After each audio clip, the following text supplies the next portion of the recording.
معاشی اصول کی بنیاد پر اگر معاشرہ قائم کر لیا جائے تو وہ کامیاب ہو جائے گا۔ میں نہیں سمجھتا کہ یہ بات درست ہے، کیونکہ اخلاقی اصول کے بغیر کوئی معاشی اصول، معاشی فلسفہ چل نہیں سکتا، اور دنیا میں اگر چلانے کی کوشش کی جاتی ہے تو اس وقت دنیا کا اگر آپ حال دیکھیں تو اس کے اندر قتال بھی ہے، ظلم و ستم ہے، غریبوں کو پیسا جاتا ہے۔ جو فرق ہے اشرافیہ کے اندر اور غریب کے اندر وہ بڑھتا چلا گیا ہے۔ کیپٹلزم نے اس کو کم نہیں کیا، بڑھا دیا ہے۔ حضرت آدم علیہ السلام سے لے کر آپ لیں تو سارے نبیوں نے 2 کام کیے ہیں۔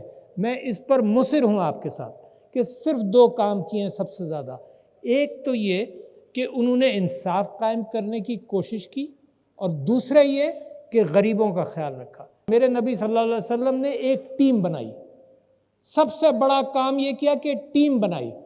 اچھا، وہ ٹیم جو بنی اس کا بہت ساری مثالیں آپ نے حدیث کے حوالے سے سنی، اور ان کے اخلاق کے حوالے سے سنی، اور ان کی فراخ دلی کے حساب سے سنی۔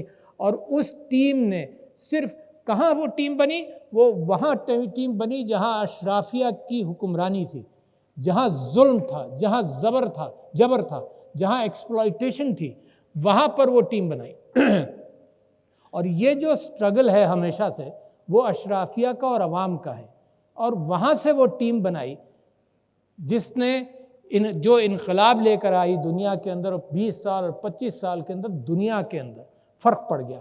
مگر جیسے جیسے وہ سپرٹ کم ہوئی، اصل میں جو زوال آیا وہ اس سپرٹ کا آیا جو صحابہ اکرام نے میرے نبی صلی اللہ علیہ وسلم سے خود حاصل کی تھی۔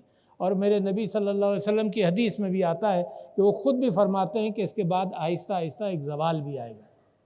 تو میں یہ سمجھتا ہوں کہ جب آپ معیشت کی بات کریں تو اصولوں کے بغیر معیشت نہیں۔